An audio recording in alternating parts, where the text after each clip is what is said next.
मंदिर की आत्मा। गांव बापस्ती की पहाड़ी पर एक मंदिर था जो कई वजहों से प्रसिद्ध था। बापस्ती के परिवारों में आपसी सौहार्द बना हुआ था। इसकी वजह उस मंदिर को ही बताया जाता है। अयो विमला, ये इस मंदिर की कहानी क्या है रे? अरे ये मंदिर इस गांव के लिए बहुत ही शुभ है। अरे शुभ तो है, तो फिर भी लोग इस मंदिर से दूर क्यों रहते हैं? ये इतना वीरान क्यों रहता है? अरे बड़े बुजुर्ग कहते हैं कि मंदिर में आत्माओं का राज है जो लोगों की मदद करते हैं, लेकिन मंदिर से सभी को दूर भी रखते हैं। अरे ये कैसी आत्माएं हैं जो लोगों की मदद भी करते हैं और लोगों को मंदिर से दूर भी रखते हैं? अरे यही चलता आया है यहाँ पर, इसीलिए कोई कुछ बोलता नहीं, क्योंकि जिसके घर में कोई भी परेशानी होती है तो बताते हैं कि इस मंदिर से उन्हें मदद मिलती है। अरे वाह, ये तो अच्छी बात है, तभी इस गांव में इतनी खुशहाली दिखती है। तभी बाहर किसी की चीखने चिल्लाने की आवाज आती है। दोनों बाहर निकलती हैं तो देखती हैं कि गांव के एक बुजुर्ग रो रहे हैं क्योंकि शहर से उन्हें कोई बुरी खबर मिली है। अरे क्या हुआ चचा, रो क्यों रहे हो आप? हाँ चाचा, बताओ ना, हुआ क्या? अरे क्या बताऊं बेटे, मेरा बेटा शहर गया हुआ था कमाने, लेकिन आज खबर मिली है कि उसका एक्सीडेंट हो गया। वो अस्पताल में भर्ती है। अरे तो इसमें परेशान होने की क्या बात है चाचा, जाओ शहर और बेटे का इलाज करवाओ। हाँ चाचा, विमला सही कह रही है, आप शहर जाओ और इलाज करवाओ। अरे कैसे इलाज करवाओ, अभी पैसे नहीं है और शहर के अस्पतालों में इलाज का खर्चा लाखों में आता है।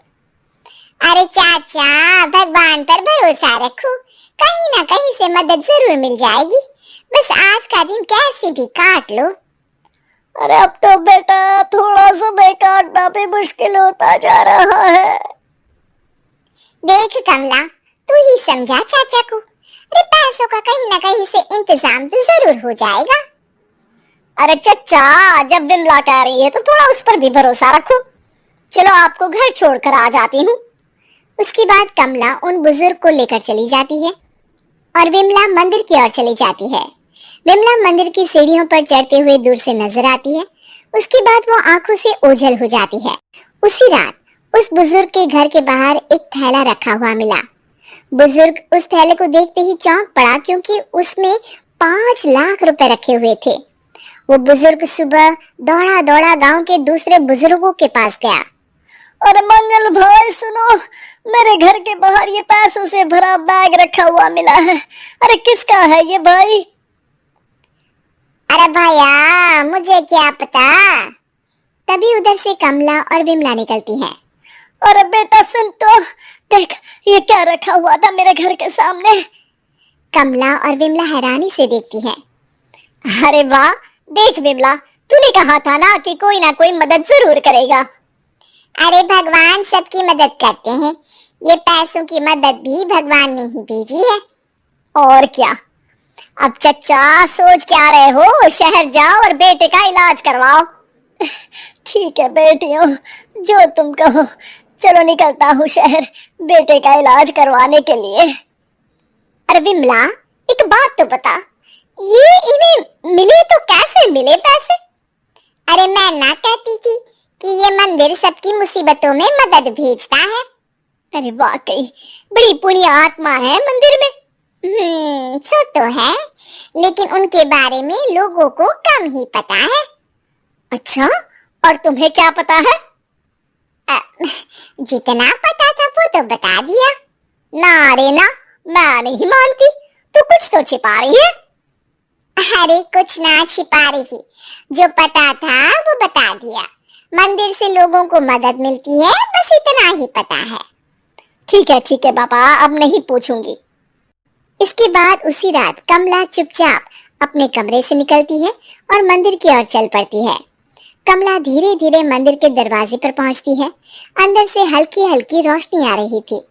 इसके बाद जो वो देखती है वो हैरान रह जाती है। कमला इसके बाद तेजी से वापस लौट आती है। दूसरे दिन सुबह सुबह। अरे विमला, तू तो छिपी रुस्तम निकली है। ऐसा क्या छिपा लिया मैंने? अरे तूने तो भनक ही नहीं लगने दी और चाचा की मदद भी कर दी है। ये क्या कह रही हो? ऐसा कैसे कह सकती हो तुम? मैंने कोई मदद नहीं की। और सब पता है मुझे, कल रात मैं गई थी मंदिर। तो क्या देखा? अरे तुम्हारा पति और कुछ लोग वहां दिखे। बोरियों में नोट भरे हुए थे और सभी नोट गिनने में लगे हुए थे। तो तुम्हें क्या लगा वो क्या कर रहे थे? अरे मैं समझ गई कि वो लोग कहीं से डकैती कर पैसे लेकर यहाँ मंदिर के पीछे छिपाते हैं। अब जब तुम जान ही गई हो तो बता देती हूँ, लेकिन ये बात किसी को पता नहीं लगनी चाहिए। मेरे पति डकैती नहीं डालते हैं, बस उन लोगों से पैसे छीनते हैं जिन्होंने गलत तरीके से पैसे बनाए हैं। और फिर लोगों की मदद करते हैं। यही है वो पुण्य आत्माएं जो लोगों को मदद पहुंचाती है। अब समझी? हाँ, अब समझी उन पुण्य आत्माओं का चक्कर। सही है। करते रहो मदद, लेकिन सावधानी से, मेरी तरह कोई और ना पहुंच जाए।